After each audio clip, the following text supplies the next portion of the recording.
तो आप सभी को नमस्ते प्रणाम। मैं आपका अपना ठाकुर प्रखर सिंह और रात के 10 बज चुके हैं और कहानी का जो सिलसिला है बदस्तूर जारी है। आज की कहानी की बात करूं तो अमूमन ऐसा होता नहीं है।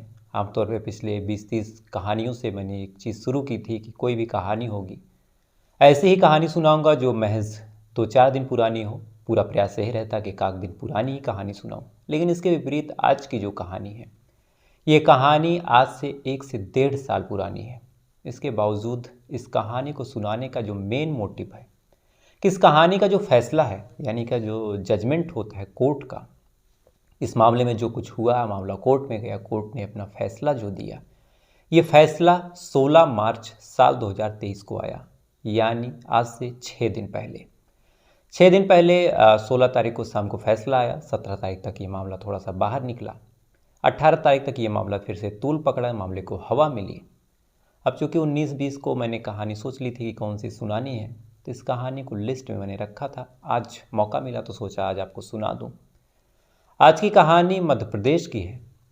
मध्य प्रदेश में एक जगह लगती है सतना, वहाँ की है। और इसी सतना में एक मल्लाहों का टोला जिसे धवारी मल्लाहन के नाम से जाना जाता है, इसी टोले में रहने वाले एक बेहद गरीब परिवार की है।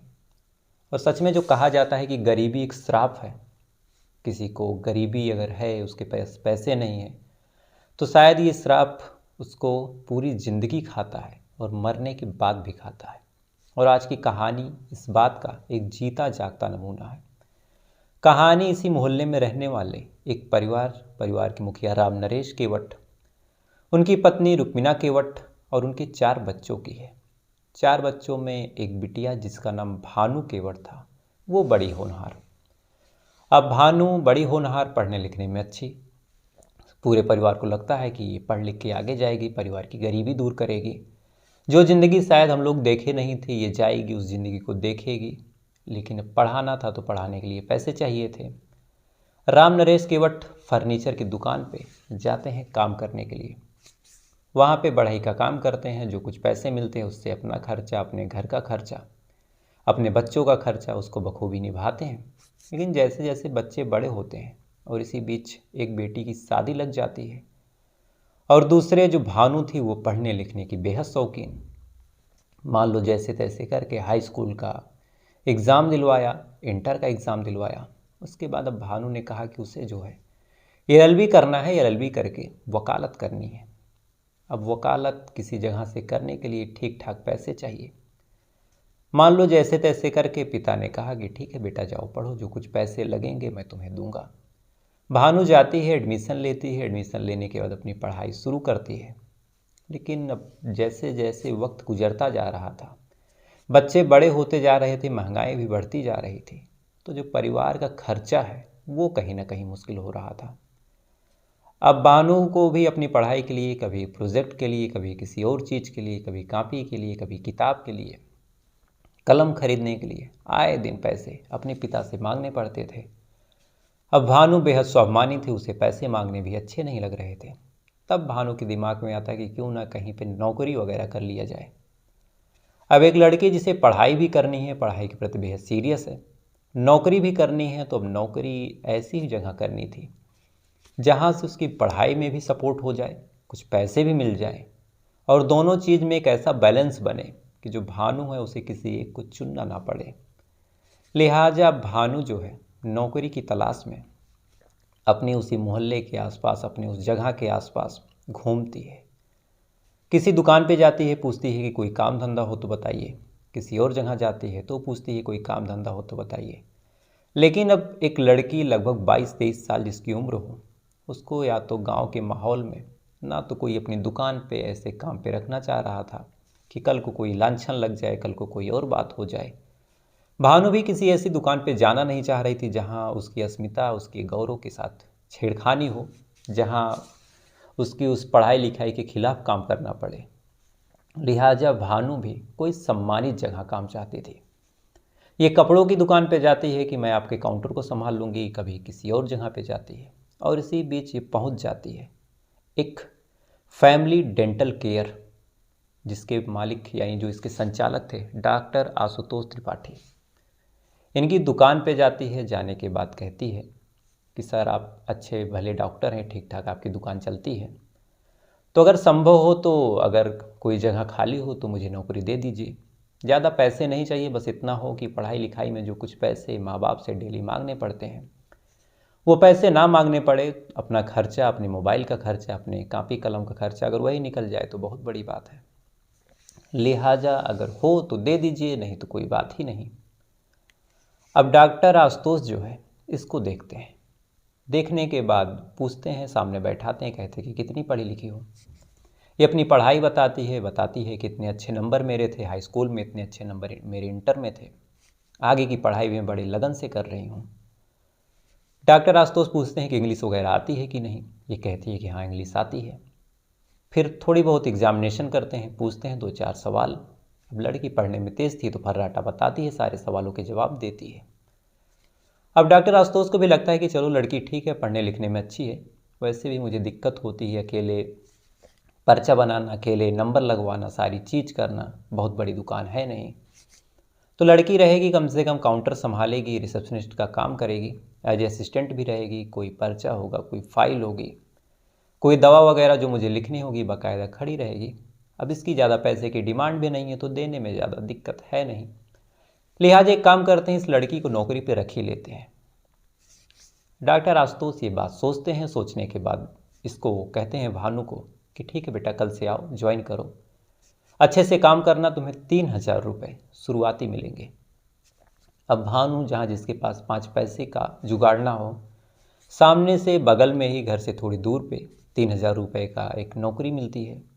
नौकरी भी ज़्यादा थी नहीं। डॉक्टर जो आशुतोष त्रिपाठी थे उनकी क्लिनिक पे 2 टाइम जाना होता था, एक सुबह 2 बजे से दोपहर के 2 बजे तक, यानी 4 घंटे ये, और फिर रात को यानी शाम को 4 बजे से 8:30 बजे तक। ऐसा टाइम टेबल था कि भानु आराम से खा पी के निकलती, दोपहर को फिर आके घर खा लेती, फिर शाम को जाती, फिर रात को 9 बजे तक घर पहुंच जाती। ज़्यादा काम नहीं था, चुपचाप बैठी रहती है, अपना जो भी मरीज़ वगैरह आते हैं, पेशेंट वगैरह, उनके अपॉइंटमेंट को लगा देती, उनकी पर्ची बना देती, सारी चीज़ें कर लेती। अब भानु भी उस काम में रम चुकी थी। डॉक्टर आशुतोष को भी ये काम, उसका जो करने का तरीका था वो पसंद आने लगा। तो धीरे धीरे जो भानु थी अपने काम को बढ़ाने लगती है। क्योंकि अब पढ़ी लिखी थी, मन में जिज्ञासा थी, तब इसे लगता है कि अब अकेले यहाँ पे दिन भर बैठे रहना, पर्ची लगाने के बाद ज़्यादा काम नहीं होता, तो क्यों ना कुछ नर्स वाला काम सीख लिया जाए। डॉक्टर साहब के बगल बगल खड़े रहना है, डॉक्टर साहब जो कुछ करेंगे बस वही देखना है, देखने के बाद जहाँ ना समझ में आए पूछ लेना है, बाकी चीज़ें सॉर्टेड है। बाकी आज के टाइम में गूगल है, यूट्यूब है, कोई दिक्कत है नहीं। इतना भानु सोचती है, इस बारे में डॉक्टर आशुतोष को बताती है।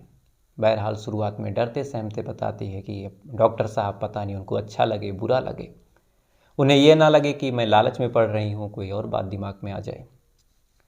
जैसे तैसे करके डॉक्टर भानु जो है वो बताती है डॉक्टर को। जैसे ही डॉक्टर ये बात सुनता है, डॉक्टर बेहद खुश होता है। डॉक्टर कहता है कि मैं तो चाह ही रहा था कि कोई ऐसा हो जो सारे काम करे, थोड़ी बहुत मेरे काम में आसानी हो जाए।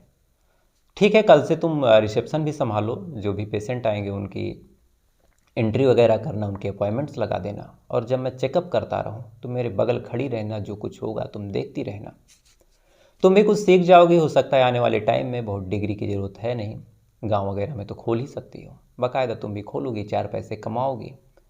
कभी ऐसा भी हो कि मैं ना रहूं तो मेरी गैर मौजूदगी में तुम दवा वगैरह भी दोगी। अब डॉक्टर भी खुश थे, भानु भी खुश थी, दोनों लोग अपने उस काम को बखूबी करते हैं। घर वाले भी खुश थे, चूँकि पैसा भी अब थोड़ा सा ज़्यादा मिलने लगा था।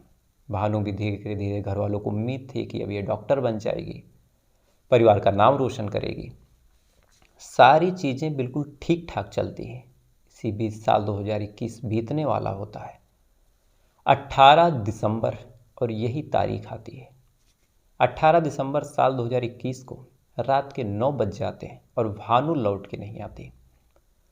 अब घर वाले, उन्हें लगता है कि हो सकता है पेशेंट ज़्यादा हो, चूँकि भानु भी अब नर्सिंग का काम कर रही है तो टेक केयर करना, सारी चीज़ें करना। घर वाले बहरहाल रात भर शांत रहते हैं, लेकिन जब सुबह होती है भानु का कुछ पता नहीं चलता। तब घर वालों को लगता है कि क्यों न जाएं डॉक्टर साहब की क्लिनिक पे, वहाँ पे पूछताछ करें। डॉक्टर की क्लिनिक पे भानु को खोजने के लिए परिवार वाले जाते हैं डॉक्टर भानु, माफ़ कीजिएगा, जो डॉक्टर आशुतोष हैं उनसे पूछते हैं कि क्या कुछ हुआ, कहाँ गई बिटिया। आशुतोष बताते हैं कि एक जगह है जहाँ पे मैंने आपकी बेटी की जॉब लगवा दी है, क्योंकि आपकी बेटी ने नर्सिंग वगैरह अच्छे से सीख ली थी। अब मेरी छोटी सी क्लिनिक है, मैं उस हिसाब से पैसे दे नहीं सकता था, तो वहाँ लगवा दिया। वहाँ उसको 10,000 रुपये से ज़्यादा पैसे मिलेंगे और अच्छी भली लग्जरी लाइफ वहाँ पे जिएगी, और वहाँ पे सीख लिया तो लाखों रुपए अब ये छापेगी। अब परिवार वाले जब ये बात सुनते हैं तो उनकी खुशी का ठिकाना नहीं, लेकिन फिर भी कहते हैं कि बिटिया कहाँ गई है, आपने कहाँ लगवाया है, कम से कम यही बता दीजिए। इस पे डॉक्टर आशुतोष कहते हैं कि देखो, बताने में तो मुझे कोई आपत्ति है नहीं, लेकिन आपकी बिटिया ने कहा था कि अभी बताइएगा मत। मैं 1-2 महीने कमा लूँ, कमाने के बाद मैं दे दूँगी कुछ पैसे कमा के अपने परिवार वालों को, तब जाके उनको अपनी नई क्लिनिक दिखाऊँगी। परिवार वालों को लगा कि चलो ये भी ठीक है, बिटिया सरप्राइज़ देना चाह रही है। परिवार वाले जो भी गए थे, पिता गया था, बहन गई थी, दोनों लोग वापस आते हैं। आने के बाद माँ को ये बात बताते हैं, लेकिन माँ का दिल था कि मानने को तैयार नहीं। माँ कहती है कि चलो ठीक है, एड्रेस नहीं बता सकती, सारी चीज़ें नहीं कर सकती, कम से कम फ़ोन तो करो। अब परिवार वाले भानु के मोबाइल पे फ़ोन करते हैं। फ़ोन करते हैं कि पूरी की पूरी घंटी जाती, फ़ोन नहीं उठता। दोबारा करते हैं, तिबारा करते हैं, फ़ोन नहीं उठता। पिता जो राम नरेश था वो गुस्सा हो जाता है, कहता है कि बिटिया हो सकता है ऑफिस में हो, काम कर रही हो, मरीज़ देख रही हो, और तुम लोग हो कि फ़ोन पे फ़ोन किए जा रहे हो, गंवार के गंवार रह गए, और जो भी सारी चीज़ें हो सकती हैं। पिता ने बखूबी बोली। वक्त गुजरा, फिर से शाम हुई। परिवार वाले इंतजार कर रहे थे भानु लौट के आएगी। भानु तो नहीं आई, लेकिन जो डॉक्टर आशुतोष थे वो घर पे आते हैं। आने के बाद कहते हैं कि आपकी बेटी ने मुझे भेजा है, बोला है कि मेरा मोबाइल जो है वो ख़राब हो गया है। घर वाले फ़ोन कर रहे हैं, फ़ोन लग नहीं रहा, और मुझे बात करनी है, तो अगर हो सके तो घर पे जो दूसरा मोबाइल पड़ा है वो आप दे दीजिए। अब पिता जब ये बात सुनता है तो पहले तो डॉक्टर साहब को बैठाता है, चाय पानी पूछता है। डॉक्टर साहब जो थे मना करते हैं, कहते हैं कि चाय पानी नहीं पीना है। इसके बाद मोबाइल लेते हैं, मोबाइल लेके जाते हैं। फिर से रात होती है, और जैसे ही रात होती है, जो भानु की छोटी बहन थी उसके मोबाइल पे एक मैसेज आता है। मैसेज भानु का था। भानु कहती है कि मैं ठीक हूँ, बस तुम लोगों के लिए एक सरप्राइज़ है, चूँकि हम लोगों के कुल में, पूरे ख़ानदान में कोई इतना आगे गया नहीं, तो मैं कुछ बन जाऊँगी, बनने के बाद लौटूँगी, परिवार की गरीबी बस दूर होने वाली है। अब बहन जैसे ही ये मैसेज पढ़ती है, फ़ौरन जाती है पिता राम नरेश को बताती है कि दीदी का मैसेज आया है, दीदी ऐसे ऐसे बोल रही हैं। अब राम नरेश जैसी ये बात सुनता है तो उसका सीना गर्व से चौड़ा हो जाता है कि बेटी आज इतनी बड़ी हो गई, इतनी समझदार हो गई। माँ को बताता है तो माँ का फिर वही हाल कि ठीक है, लेकिन कम से कम एक बार बात तो हो, 2 दिन हो गए, जवान बेटी है, कहाँ है, किसके साथ है, कुछ पता नहीं है। पिता फिर डांट के चुप करा देता है, कहता है कि तुम फिर वही पिछड़ों जैसी बात करती हो, पढ़ी लिखी हो नहीं, गंवारों वाली बात गई नहीं, आदत गई नहीं। तमाम तरह की बात फिर से बोलता है, बोलने के बाद फिर चुप करा देता है। सामने से मैसेज आए दिन आता रहता है, मैसेज पे बात होती रहती है। लगभग महीने बीत जाते हैं, 2021 बीत गया, 2022 आ गया, पूरा का पूरा जनवरी भी बीत जाता है। लेकिन जो माँ है, अब जब उसे लगता है कि लगभग 40-42 दिन बीत गए, बेटी है कि सिर्फ मैसेज कर रही है, और इतना कौन सा बड़ा काम है, इतनी कौन सी बड़ी डॉक्टर हो गई है कि एक बार फ़ोन नहीं कर सकती, न वीडियो कॉल कर सकती है, न घर पे आ सकती है, तो कहीं ऐसा तो नहीं है कि बेटी के साथ कुछ हो गया हो। अब इस बारे में जो उसकी माँ रुक्मिना थी, पूरे परिवार को साफ शब्दों में बोलती है कि कहीं ऐसा तो नहीं कि जो डॉक्टर है वो झूठ बोल रहा है, कहीं ऐसा तो नहीं कि बेटी के साथ कुछ हादसा हो गया हो, जवान लड़की है, कम से कम आप लोग इतना ध्यान दीजिए। अब जब माँ इस तरीके से बोलती है, तब जाके परिवार वालों की आंखें खुलती है, और परिवार वाले जो थे भागते हैं सिटी कोतवाली पहुंचते हैं, FIR करते हैं, और कहते हैं कि हमारी जो बेटी है वो गायब हो गई है। लगभग 42 दिन हो गए, लौट के नहीं आई, बस मैसेज पे बात हो रही है। अब परिवार वाले जब ये बात थाने में बोलते हैं, तो एक IPS, रिटायर्ड IPS हैं, माननीय राजेश पांडे जी, जो किस्सा गोई सुनाते हैं, उनकी एक लाइन मैंने एक बार सुनी थी, और ये लाइन वास्तव में बड़ी सही है। और अपनी पूरी ज़िंदगी में जितने भी केसेस मैंने सामने से हैंडल किए हैं, जिन केसों में मेरा परिवार बाकायदे एज ए अधिवक्ता रोल अपना निभाया है, उन केसों में मैंने ये चीज़ सच में नोटिस की है कि जब किसी लड़की हो या फिर कोई लड़का हो, जब उसकी गुमशुदगी की रिपोर्ट लिखाने पुलिस के पास आप जाइए तो पुलिस बस कहती नहीं है, बाकी वो पूरा घुमा के बस एक बात बोलना चाहती है कि आपकी जो लड़की है या फिर आपका जो लड़का है वो किसी के साथ भाग गया है। तो कम से कम आप पहले ये पता कर लीजिए कि कोई बॉयफ्रेंड तो नहीं था, कोई पास्ट नहीं था, कोई दोस्त नहीं था, उसके बाद आइए। खुल के नहीं कहती लेकिन घुमा घुमा के वही लाइन बोलती है, और इस तरीके से बोलती है कि कोई समझदार व्यक्ति होगा तो समझ जाएगा। और पुलिस जो है इस बात को खुद भी मानती है कि शायद वो भाग गई होगी, और भागे हुए लोगों के पीछे क्या परेशान होना। और लगभग सेम चीज़ें यहाँ भी होती हैं। पुलिस के पास कंप्लेन जाती है, जाने के बाद बाकायदा पुलिस वाले कागज़ पे नोट करते हैं, फ़ोटो वगैरह लेते हैं, फिर कहते हैं कि आप जाइए हम खोज देंगे। और सेम तरीके से वही क्वेश्चन की कोई दोस्त तो नहीं था, कोई फ्रेंड नहीं था, या फिर कोई बॉयफ्रेंड का चक्कर, कोई प्यार वगैरह का मैटर। अब ये चीज़ें जब परिवार वाले सुनते हैं तो उनकी तो एक तरह से पैरों तले ज़मीन खिसकी कि बिटिया हमारी ऐसी थी ही नहीं। अब ये बात जब बोलते हैं तो पुलिस वाले कहते हैं कि भैया देखिए, सारे माँ बाप को यही लगता है कि हमारी बिटिया ऐसी नहीं थी। पुलिस वाले इग्नोर करते रहते हैं, परिवार वाले वापस आ जाते हैं, फिर से डॉक्टर के पास जाते हैं तो डॉक्टर वही गिनी चुनी 4 बात कि आपकी बेटी ने मना किया है तो मैं नहीं बता सकता। आप अगर कह रहे हैं तो आपके मैसेज को मैं पहुंचा दूंगा, उसका मन होगा तो फ़ोन करेगी, नहीं करेगी। परिवार वाले कभी डॉक्टर के पास जा रहे हैं, कभी थाने जा रहे हैं, कोतवाली जा रहे हैं, और इसी घटनाक्रम में टोटल 50 दिन बीत गए। 42 दिन बाद FIR हुई, कंप्लेन हुई, 8 दिन और बीत गए, तब जाके जो माँ थी उसे लगता है कि ये मामला जो है ऐसे नहीं खुलेगा। हम गरीब लोग हैं और गरीब का न कोई होता है, न पुलिस होती है, न सरकार होती है। बहरहाल सरकार ने वादा किया तो चलो एक बार सरकार का ही दरवाज़ा खटखटाते हैं। यही सोच के रुकमीना अपने पति के चोरी अपनी छोटी बेटी से कहती है कि जो CM हेल्पलाइन नंबर है उस पर फ़ोन लगाओ। छोटी बेटी फ़ोन मिलाती है, माँ फ़ोन लेती है, रोते हुए पूरा वाक़या बताती है। अब थाने में और कंप्लेन हुई है और अभी तक सुनवाई नहीं हुई। अब CM ऑफिस में ऐसा फ़ोन गया, तब जाके CM ऑफिस में एक तरह से खलबली मची कि उसके राज्य में ऐसा क्या हो रहा है।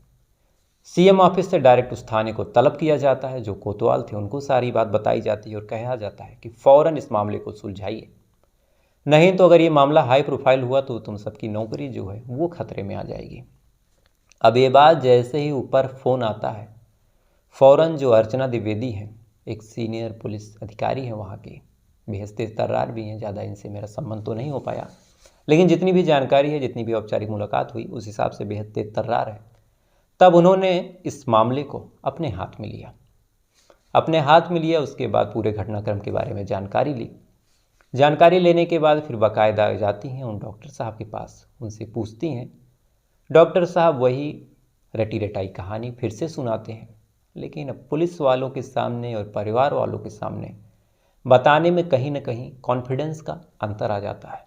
पुलिस की नज़र पारखी होती है और पुलिस वाले फ़ौरन भाग जाते हैं कि ये जो आदमी है ये झूठ बोल रहा है। लेकिन अब पूरे इलाके का एक सम्मानित डॉक्टर, अच्छे खासे परिवार से बिलोंग करता था, जो आशुतोष त्रिपाठी थे, उनके पिता भी एक गवर्नमेंट टीचर रह चुके हैं, तो परिवार में, इलाके में इज्जत, एक रसूख, तो इस तरह से थाने उठाना भी मुश्किल था। लिहाजा जो अर्चना त्रिवेदी थी एक प्लान बनाती है।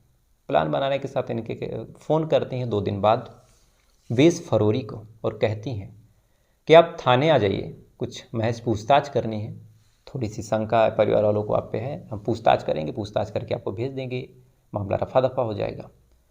अब थाने जब ये बुलाई जाती है तो बुलाने के बाद बाकायदा जो आशुतोष त्रिपाठी है इसको बैठाया जाता है।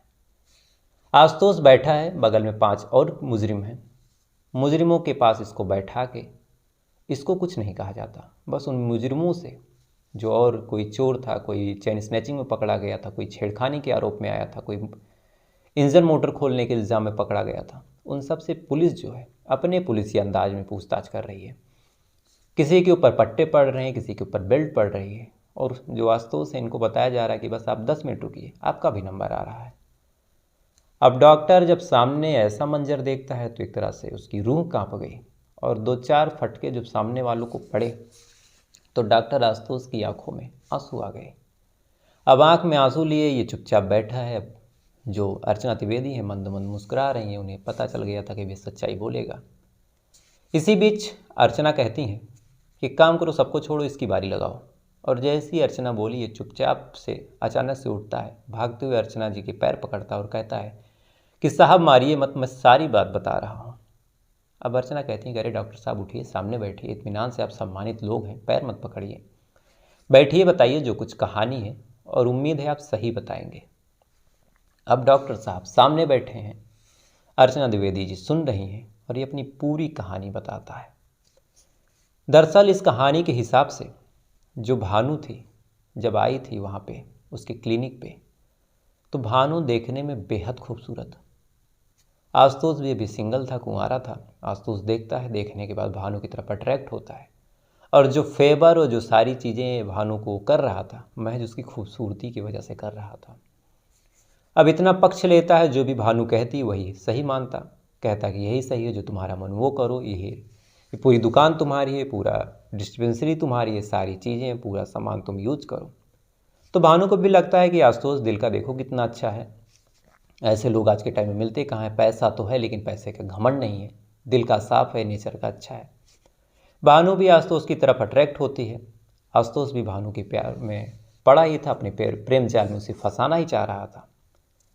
धीरे धीरे इन दोनों के बीच नज़दीकियाँ आती हैं, और जो टाइम था इनका ऑफिस का, कायदे से कहें तो काम का, 10 से 2 और 4 से 8:30, यानी 2 घंटे ये दोनों अकेले रहते थे। कोई पेशेंट नहीं होता था, कोई और काम नहीं होता था। 2 घंटे एक दूसरे से प्यार भरी बातें करते, और वो सारी चीज़ें करते जो एक प्रेमी या फिर एक कपल के बीच होता था। चीज़ें चलती रही, वक्त गुजरता गया, भानु इसके प्यार में सीरियस होती गई। बाकायदा ये भी भानु को यूज करता गया। भानु से कहता है कि थोड़ा वक्त गुजर जाए, मैं तुमसे शादी कर लूँगा। भानु को भी यही चाहिए था कि एक लड़का है, बेहद सेटल है, दिल का अच्छा है, इसे प्यार करता है, इसको शुरू से जानती भी हूँ, नेचर भी सही है, तो इससे शादी हो जाएगी तो पूरी ज़िंदगी भी मेरी अच्छे से गुजरेगी। भानु को यही उम्मीद थी कि ये शादी करेगा, लेकिन अब वक्त गुजरा, भानु की बहन की जब शादी लग गई और भानु का भी रिश्ता देखा जाने लगा, तब भानु टेंशन में आती है। आने के बाद डॉक्टर आशुतोष के पास पहुंचती है, कहती है कि आज मेरे रिश्ते वाले आए थे, आप कब मुझसे शादी करोगे? आशुतोष कहता है कि कुछ दिन बाद कर लेंगे, अभी बहुत कमाना है, बहुत कुछ बनाना है। भानु को भी लगता है कि भाई बड़े लोग हैं, हो सकता है कुछ इनका प्लान हो, हम गरीब लोग, हमें ज़्यादा ज्ञान नहीं है। बात आई गई हो जाती है। कुछ दिन बाद फिर से भानु कहती है, फिर आशुतोष टालता है।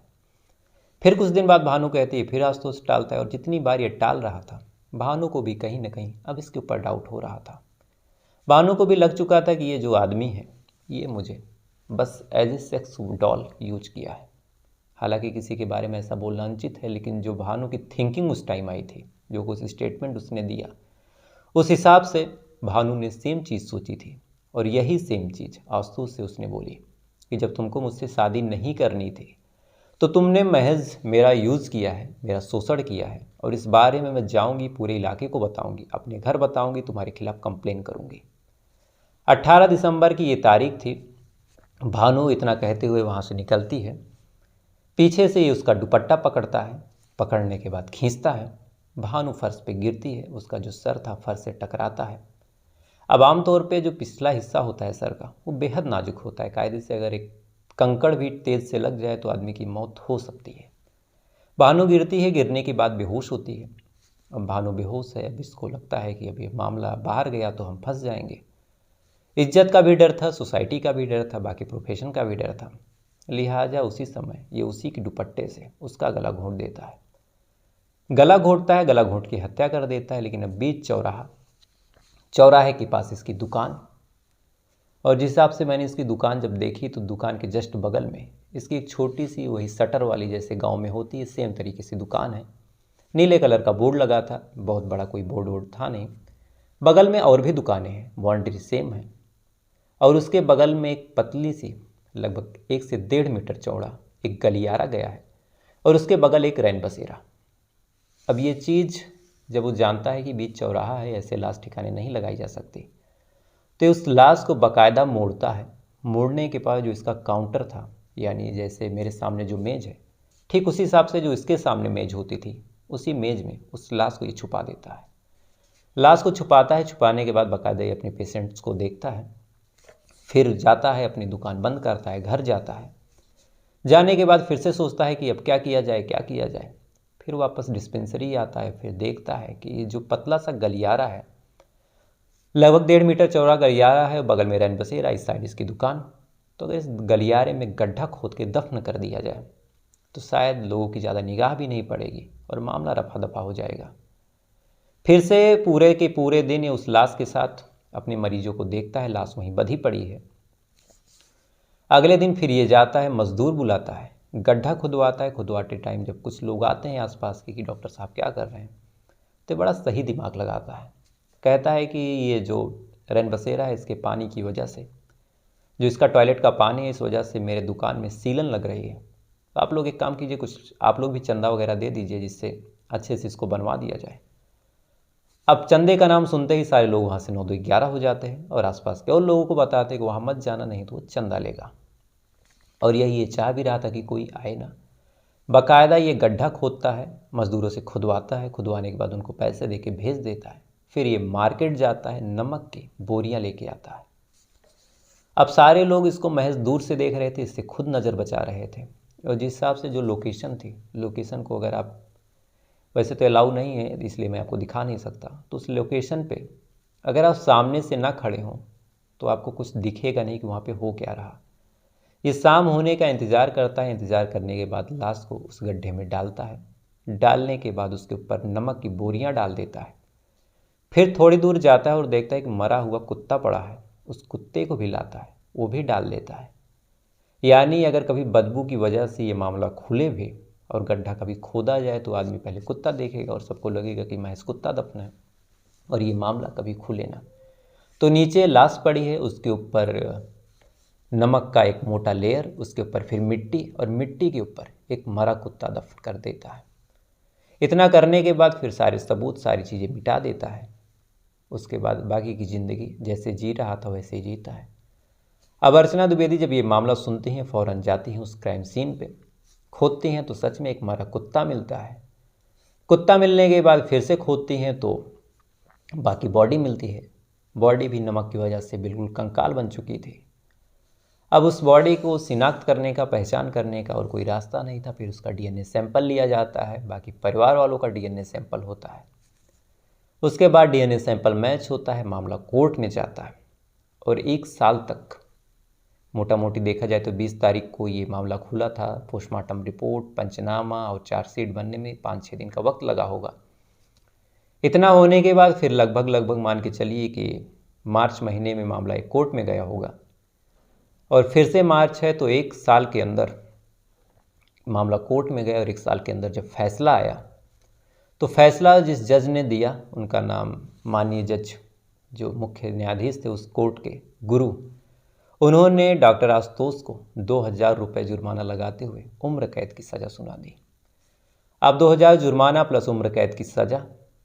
माँ ने जो बयान दिया वो भी बड़ा इमोशनल करने वाला था। माँ ने कहा कि हालांकि मैं खुश तो नहीं हूँ लेकिन कम से कम संतुष्ट जरूर हूँ, कायदे से ऐसे दरिंदे को फांसी होनी चाहिए थी। बहरहाल अब जो कुछ होना था हो चुका, अभी हो सकता है ये हाई कोर्ट और लोअर कोर्ट में जाए, वहाँ जो होगा वो होगा। अब कल के सवाल पे आते हैं और कल का मेरा सवाल था कि जो कल मैंने कहानी सुनाई थी उसमें जो रेलवे स्टेशन था विश्व सरैया, तो ये यम विश्व सरैया कौन थे, उनकी क्या उपाधि थी, तो इस बारे में सही जवाब दिया है संस्कृति जी हैं, धर्मेंद्र जी हैं, सुब्रमण्य जी हैं, माफ़ कीजिएगा सुब्रमण्य जी हैं, घनश्याम जी हैं। टोटल 4 लोगों ने ही सही जवाब दिया। तो जो यम विश्व सरैया जी थे वो भारत के पहले सिविल इंजीनियर थे और 19वें दीवान थे मैसूर के। तो कायदे से भारत रत्न भी उन्हें मिला है, तो एक बहुत सम्मानित, और इंजीनियरिंग के विभाग का कहा जाए तो एक देवता कहें या फिर शिलान्यास जिन्होंने रखा, ये वही यम विश्व सरैया जी थे। तो जिन लोगों ने सही जवाब दिया आप सबों को हार्दिक शुभकामनाएं। अब आज के सवाल पे आते हैं और आज का सवाल है कि आप कभी भी इंडिया का मैप देखिए तो इंडिया के सबसे करीब अगर देखें तो नेपाल पड़ता है, पाकिस्तान पड़ता है, चीन पड़ता है, भूटान पड़ता है, अफगानिस्तान पड़ता है। लेकिन इन सारे देशों का जब हमारा मैप बनता है तो कहीं भी मेंशन नहीं होता, मैप में कहीं भी दिखाया नहीं जाता। लेकिन इंडिया का जब मैप बनता है तो श्रीलंका जरूर उस मैप में होता है, और आधिकारिक रूप से भी ये माना गया है कि बिना श्रीलंका के मैप के इंडिया का मैप अधूरा है। तो ये श्रीलंका क्यों होता है, इसका क्या कारण है, कौन सी ऐसी मजबूरी है जिस हिसाब से हम अपने इंडिया के मैप को अकेले नहीं बना सकते, सिर्फ इंडिया का भारत का नक्शा नहीं हो सकता, उसमें श्रीलंका इंक्लूडेड रहेगा। तो वो कारण क्या है, अगर आपको पता हो तो कमेंट करके बताइएगा, नहीं पता हो तो इंतज़ार कीजिएगा, कल बताऊंगा। और ऐसे ही कहानी और ऐसे इंटरेस्टिंग फैक्ट्स के लिए आप मेरा चैनल भी सब्सक्राइब कर लीजिएगा। तो अब आपसे कल फिर मुलाकात होगी किसी दूसरी कहानी के साथ रात 10 बजे। तब तक अच्छे रहिएगा, खुश रहिएगा, अपना ख्याल रखिएगा, अपने देश का ख्याल रखिएगा। जय हिंद, वंदे मातरम।